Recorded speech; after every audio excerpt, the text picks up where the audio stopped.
আসসালামু আলাইকুম viewers, welcome to our channel box of glorious. আমি রুমা চলে আসলাম ভাঙা কণ্ঠ নিয়ে আপনাদের সাথে বকবক করতে। এটা ছিল ঈদের তৃতীয়তম দিন। সেই দিন আপনাদের ভাইয়া ব্লু নিয়ে এসেছিল। রাফসান্দা ছোট ভাই লঞ্চ করেছে এই এনার্জি ড্রিঙ্কটা। তো আমি ভাবলাম যে একটু টেস্ট করে দেখি কেমন। আসলে অনেক শুনেছি প্রশংসা খুব ভালো, তো আমি টেস্ট করে দেখলাম মোটামুটি ভালোই ছিল। আর ভাইয়ের বিয়ের উপলক্ষে আমি একটু হাত ভরে মেহেদি দিয়ে নিচ্ছিলাম, যেহেতু চান্ডাতে আমি শুধু এক হাতে মেহেদি দিয়েছি। আর আমি নিয়েছি মেহেদিটা অর্গানিক মেহেদি, আর সেটা নিয়েছিলাম মায়াবেনী ক্যানভাস থেকে। খুব সুন্দর এই মেহেদি, কালারটাও অনেক জোস ছিল, মাশাআল্লাহ খুব ভালো লাগছিল। আর এটা ছিল পহেলা বৈশাখের দিন, যেহেতু 14ই এপ্রিল পহেলা বৈশাখ। আর সেই দিন আমরা সকালবেলা হঠাৎ করেই ভাইয়ের বিয়ের জন্য গ্রামে যেতে হয়েছিল। তো আমি সকালবেলা নাস্তা পানি বানিয়ে রেখে খেয়ে দিয়ে বের হয়েছিলাম। দেখতেই পাচ্ছেন আমি এখানে করলা ভাজি করছি, কারণ পান্তা ইলিশ হবে আর করলা ভাজি হবে না, এটা তো আর চলে না। তো সরষের তেল দিয়ে আমি ইলিশটা সুন্দর করে ভালো করে ভেজে নিচ্ছি।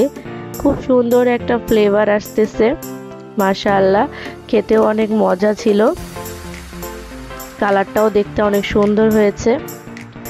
তো গরম গরম ইলিশ ভাজা দিয়ে আমরা পান্তা ইলিশ সেদিন খেয়ে আমরা রওনা দিয়েছিলাম। দেখতেই পাচ্ছেন খুব সুন্দর করে আমি রেডি করে ফেলেছি এবং সবার জন্য প্লেট রেডি করছেন। এবং আমার হাতের মেহেদির কালারটা দেখে বুঝতে পাচ্ছেন খুব সুন্দর মেহেদির কালার হয়েছে।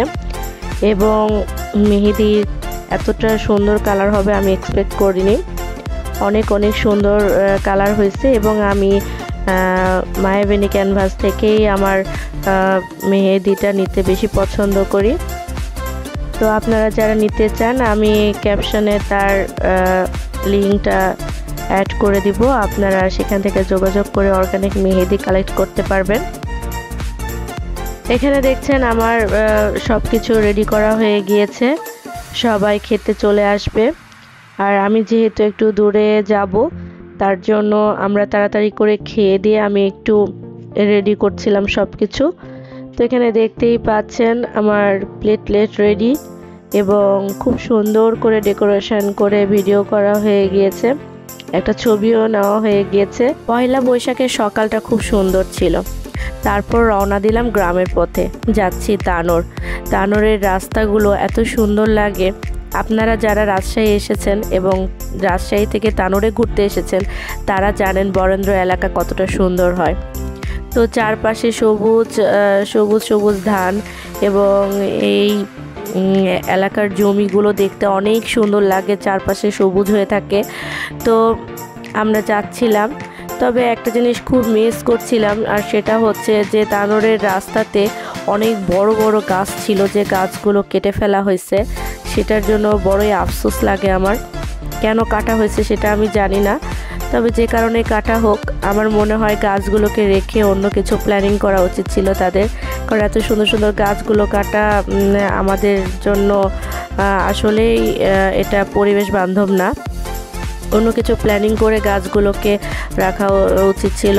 এখানে দেখতে পাচ্ছেন আমরা মামার বাসায় চলে আসি। প্রথমে ছোট মামার বাসায় উঠছি এবং মামা আর বাসায় ঢুকতেই দেখছি মামি খুব সুন্দর করে গাছ লাগিয়ে রেখেছে এবং এত সুন্দর বাহারি পাতার গাছ, দেখতে যে ভীষণ সুন্দর লাগছে এবং গাছগুলো এত দারুণ হয়েছে, দেখেই চোখটা জুড়িয়ে গেল, মনে একটা অন্যরকম শান্তি লেগেছে। আপনাদের কেমন লেগেছে আমাকে কমেন্ট করে জানাবেন। আসছি বড় মামার বাসায়, কারণ বড় মামার ছেলের বিয়ে, রায়হান ভাইয়ার, যাকে নিয়ে আমি লাইভ করেছিলাম, পাত্রী চাই বলে দুষ্টুমিও করেছিলাম, সেই ভাইয়েরই বিয়ে। মাশাআল্লাহ হঠাৎ করে বিয়েটা হয়ে গিয়েছে এবং আমরা জানি না, এবং আজকে আমরা এসেছি তাকে মিষ্টি মুখ করাতে, নতুন বউ দেখতে। তো আজকে আমি নতুন বউকে আমি আমার বিজনেসের প্রোডাক্ট শিমরা গ্যালারির একটি সিল্ক শাড়ি আমি নতুন বউকে গিফট করব। আর সিমরা গ্যালারির আপনারা যারা এখনও ঘোরেননি তারা ঘুরে আসবেন অবশ্যই। বাটিক শাড়ি খুবই কমফোর্টেবল। গ্রামের বাসা, বুঝতে পারছেন আবহাওয়াটা একটু ভাবসা গরম থাকবে, তো সেই জন্য তার জন্য একটা সুন্দর সিল্ক বাটিক শাড়ি নিয়ে এনেছি। আপনারা যারা যারা নিতে চান অবশ্যই সিমরা গ্যালারি পেজে নক করবেন, আমি ডিসক্রিপশন বক্সে লিঙ্কটা দিয়ে রাখবো। এখানে দেখতেই পাচ্ছেন হাসি এবং ইস্তিয়াকরাও চলে এসেছে। খুশি আসতে পারেনি, খুশির বাবুটা অসুস্থ। মাশাআল্লাহ আমার বোনটা, আমার মামিটাও ভীষণ অসুস্থ। আমার মামিটার জন্য দোয়া করবেন। আমার মামা মামিকে আল্লাহ আরও দীর্ঘায়ু করুক, তারা দুজন সুস্থ থাকুক, এটাই আমি দোয়া করি। আপনারাও দোয়া করবেন।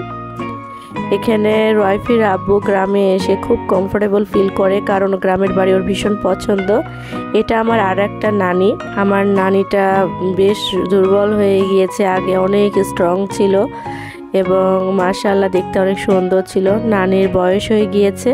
এখানে আমার ছোট মামি খুব সুন্দর গোল গোল লুচি বানাচ্ছিল, আর আফরোজা খালা লুচি ভাজছিল। গ্রামের মানুষ যখন মিষ্টি মুখ করাতে আসবে নতুন বউকে, তখন মিষ্টি মুখ করানোর পাশাপাশি গ্রামে আপনার মানুষদেরকে লুচি আর পায়েস খাওয়াবে, এটা ওখানকার গ্রামের নিয়ম। তো এখানে দেখতে পাচ্ছেন নতুন বউকে রেডি করিয়েছি। সাডেন আসলে আমি জানতাম না যে রেডি করাতে হবে, আমি সেরকম কিছু নিয়ে যাইনি।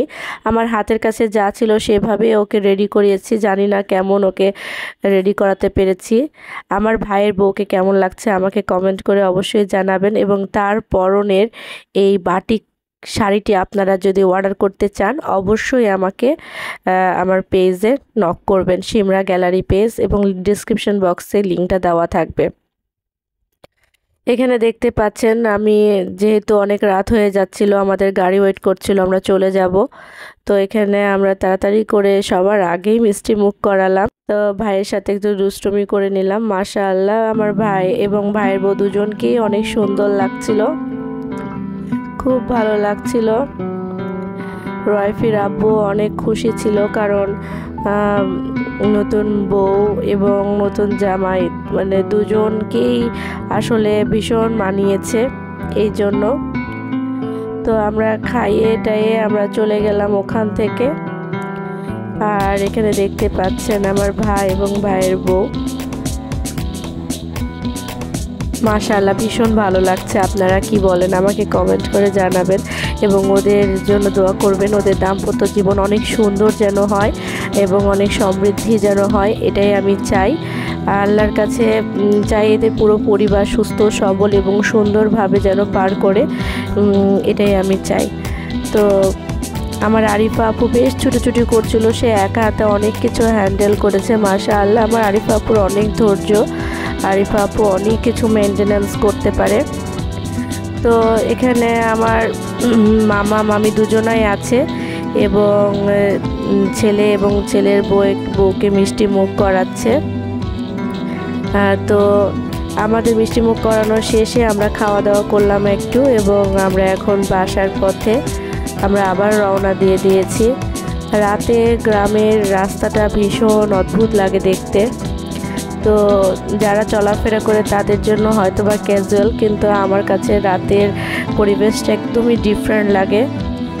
একটু গা ছিমছিম করছিল কিন্তু ভালোও লাগছিল। তো এই ছিল আমার আজকের ভিডিও ব্লগ। আশা করছি সবার ভালো লেগে থাকবে। আমার ভাঙ্গা কণ্ঠের এই ঠান্ডা লাগা কণ্ঠে নিয়ে আমি আপনাদের সাথে বকবক করলাম। যদি ভালো লেগে থাকে লাইক কমেন্ট এবং শেয়ার করবেন। সবাই ভালো থাকবেন, সুস্থ থাকবেন, আর আমাদের বক্স অফ গ্লোরিয়াসের সাথে থাকবেন। আল্লাহ হাফেজ, আসসালামু আলাইকুম।